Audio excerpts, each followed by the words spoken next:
मैं डॉक्टर रवि राय आप सभी दर्शकों का हार्दिक स्वागत करता हूं। प्रिय दर्शकों, इस कार्यक्रम में हम चर्चा करने वाले हैं जन्म कुंडली में निर्मित होने वाले एक ऐसे योग की जो यदि जन्म कुंडली में निर्मित हो जाए तो जातक का जीवन खुशियों से भर उठता है, जातक स्वस्थ होता है, सफल होता है और जातक प्रसिद्ध भी होता है। जी हाँ, मैं बात कर रहा हूँ नवेश योग की।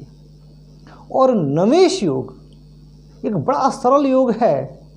कुंडली में यह निर्मित भी होता है, परंतु इस पर बात कम होती है और ध्यान कम लोगों का जाता है।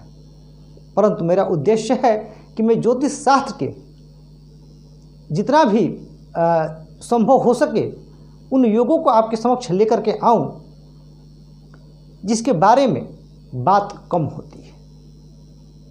तो सबसे पहले हम समझेंगे कि नवेश योग कैसे निर्मित होता है, सूत्र क्या है, और फिर इसके प्रभाव को, और हम यह भी जानेंगे कि आखिर क्या कारण है कि यह योग इतना श्रेष्ठ परिणाम देता है। तो देखिए, उदाहरण के लिए मैंने यह कालपुरुष की कुंडली ली है, मेष लग्न की। आपकी कुंडली किसी भी लग्न की हो सकती है, बस आपको सूत्र को अप्लाई करना है, रूल को। अब नियम क्या है? तो नियम यह है कि लग्नेश विशेष बलवान होकर के केंद्र में स्थित होने चाहिए। अब लग्नेश अर्थात प्रथम भाव के स्वामी, लग्न के स्वामी केंद्र में हो। अब केंद्र भाव कौन कौन से होते हैं? तो प्रथम, चतुर्थ, सप्तम और दशम। और लग्नेश पर शुभ ग्रह की दृष्टि होनी चाहिए, यानी लग्नेश शुभ प्रभाव में होने चाहिए।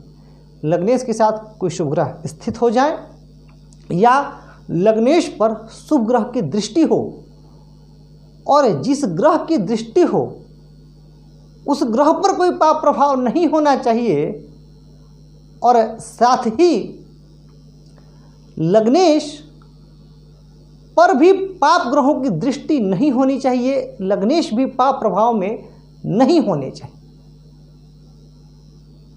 तब बनता है नवेश योग। अब देखिए, जो नियम यह है कि लग्नेश विशेष बलवान। अब आपके मन में सवाल आ जाएगा कि विशेष बलवान कैसे समझें?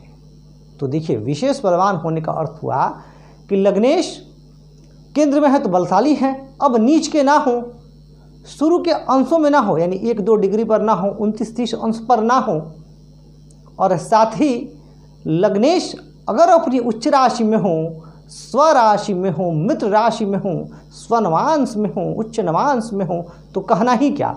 जैसे जो मैंने यह उदाहरण लिया है, यह मैंने मेष लग्न का लिया है, और मेष लग्न में मंगल क्या है? मंगल लग्नेश है और दशम भाव में स्थित हैं। अब दशम भाव में उच्च के हैं और दशम भाव सबसे बली केंद्र। अब कहने की आवश्यकता नहीं कि यहाँ लग्न पूर्ण रूपेण बलवान है। और जब मेष लग्न में मंगल यहाँ होते हैं तो एक और बड़ी अच्छी बात होती है कि जो मंगल की चतुर्थ दृष्टि होती है वह कहाँ चली जाती है? अपने ही भाव अर्थात लग्न पर 1, 2, 3, 4। तो निसंदेह यहाँ लग्नेश विशेष बलवान है। मैं और भी लग्नों का उदाहरण दूंगा, तो पहले हम लोग समझते हैं, इस नियम को अप्लाई करते हैं। तो आप लोग बिल्कुल धैर्य बनाए रखिएगा। अब एक यह बात हो गई। अब दूसरी बात कहा गया कि लग्नेश पर शुभ ग्रह की दृष्टि होनी चाहिए और उस शुभ ग्रह पर कोई पाप प्रभाव नहीं होना चाहिए। ये थोड़ा रेयर है।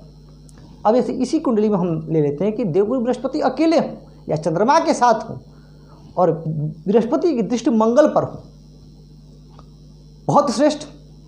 और क्या कहा गया कि लग्नेश पर भी कोई पाप प्रभाव नहीं होना चाहिए। अब ऐसा ना हो कि मंगल यहाँ राहु के साथ स्थित हो जाए, मंगल यहाँ शनि के साथ स्थित हो जाए, तो बनता है नवेश योग। अब समझिएगा कि नवेश योग की इतनी प्रशंसा क्यों की गई। लग्नेश और लग्न क्या है, बात को समझिएगा। लग्न हम स्वयं हैं, हमारा शरीर है। जैसे सूर्य हमारी आत्मा को दर्शाते हैं, तो अगर लग्न को आत्मा कहा जाए तो अतिशयोक्ति नहीं होगी। अब लग्न आत्मा यानी हम जो सोचते हैं, जो महसूस करते हैं, जो हमारे क्रियाकलाप हैं, जो हमारे एक्शंस हैं, जो हमारा आउटलुक है, जो हमारा नज़रिया है, वह लग्न है, लग्नेश है। अब उसके स्वामी तो जब लग्नेश जो लग्न का प्रतिनिधित्व कर रहे हैं, जो लग्न के रिप्रेजेंटेटिव हैं, अगर वो बलशाली हैं, तो जब हमारा शरीर स्वस्थ होगा तभी तो हम कुछ कर पाएंगे। Because a healthy mind lies in a healthy body. कुछ भी अच्छा करने के लिए या कुछ भी करने के लिए हमें फिट होना और स्वस्थ होना परमावश्यक है। तो एक शर्त यहाँ। अब दूसरी बात, हम फिट हैं परंतु हमारे मस्तिष्क में निगेटिविटी है, कुविचार हैं, कुत्सित विचार मन में हैं, तो हम कंस्ट्रक्टिव काम नहीं करेंगे, फिर हम डिस्ट्रक्टिव काम करेंगे। तो उसके लिए क्या कहा गया कि लग्नेश पर शुभ ग्रहों का प्रभाव हो, और अगर बृहस्पति जैसे शुभ ग्रह की अमृत दृष्टि हो तो कहना ही क्या। उस परिस्थिति में हम फिजिकली भी फिट और मेंटली भी फिट, यानी हम शरीर से भी स्वस्थ और मस्तिष्क से भी स्वस्थ। तो जिसका यह दोनों स्वस्थ है और जिसका नज़रिया पॉजिटिव है वह जीवन में सफल होगा ही, क्योंकि जो व्यक्ति मेहनत करता है, जो व्यक्ति कर्म करता है, वह कुछ न कुछ पा ही लेता है। और कह भी दिया कि लग्नेश पाप प्रभाव से मुक्त, यानी किसी पाप ग्रह की दृष्टि नहीं, और स्वयं जो जिस ग्रह की दृष्टि जा रही है उन पर भी कोई पाप प्रभाव ना हो। और लग्नेश आपने सुना है, जानते हैं आप, और मैं आगे चर्चा भी करूंगा कि भले ही अगर आपकी कुंडली में बहुत सारे राजयोग बन रहे हैं, और अगर आपका लग्न ही बली नहीं है या लग्नेश ही बली नहीं है, तो उन राजयोगों का आपको पुण्य लाभ नहीं मिलेगा। लेकिन अगर आपकी कुंडली में कोई राजयोग नहीं बन रहा है, लेकिन अगर आपका लग्नेश बली है, लग्न बली है, तो आप जीवन में बहुत कुछ हासिल कर सकते हैं। इसलिए कहा गया कि अगर यह योग लग गया तो जातक निसंदेह अपने जीवन काल में सर्वश्रेष्ठ सफलता भी प्राप्त कर सकता है, और जातक सुखी होगा, सम्मानित होगा, प्रसिद्ध होगा, यशस्वी होगा, और उसके क्रियाकलाप प्रशंसा के हकदार होंगे। अब यह मैंने मेष लग्न की कुंडली ले ली। अब उदाहरण के लिए मान लेते हैं कि तुला लग्न की कुंडली हो।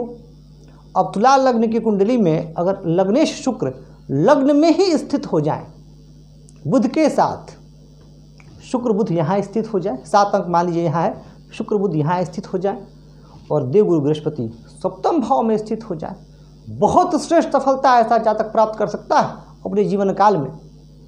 एक और उदाहरण ले लेते हैं। मान लेते हैं कि मकर लग्न की कुंडली हो, और मकर लग्न की कुंडली में लग्नेश कौन, शनि स्थित हो जाए 10वें भाव में उच्च के, और बृहस्पति 4th भाव से, या बृहस्पति और भी भाव से, जैसे बृहस्पति की 5म दृष्टि होती है, 7म होती है, 9म होती है, 4th भाव में स्थित हो जाए, मेष राशि पर जो उनकी मित्र राशि और शनि को दृष्टि दें, निसंदेह ऐसा जातक बहुत श्रेष्ठ सफलता प्राप्त कर सकता है अपने जीवन काल में। तो कहने का अर्थ हुआ कि अब जैसे बुध मिथुन लग्न हो, 3, 4, 5, 6 बुध यहाँ आ जाए 4th भाव में, और इसके साथ शुक्र की दृष्टि हो, शुक्र वहाँ स्थित हो जाए या संबंध बन जाए शुभ ग्रहों से, तो कहना ही क्या, जातक अपने जीवन काल में अद्वितीय सफलता प्राप्त कर सकता है। तो प्रिय दर्शकों, यह था नवेश योग। और नवेश योग क्यों इतना शुभ फल देता है आपने जाना, क्योंकि अगर हमारा शरीर स्वस्थ हो गया, हमारा मस्तिष्क स्वस्थ हो गया, तो निसंदेह हमने जीवन काल में बहुत तरक्की कर सकते हैं, बहुत आगे बढ़ सकते हैं। कहना चाहूँगा आपसे कि यदि आपके मन में भी किसी योग को लेकर के कोई जिज्ञासा है और आप चाहते हैं कि मैं इस मंच पर लेकर के आऊँ, तो आप चैनल के किसी वीडियो पर कमेंट करें। हमारा प्रयास रहेगा कि हम आपके प्रश्न को भी अवश्य सम्मिलित करें, उस पर वीडियो अवश्य बनाएं। कहना चाहूँगा कि कार्यक्रम को लाइक करें और वीडियो को सब्सक्राइब और शेयर करके हमें अपना प्यार और स्नेह अवश्य दें। इस वीडियो में बस इतना ही। धन्यवाद।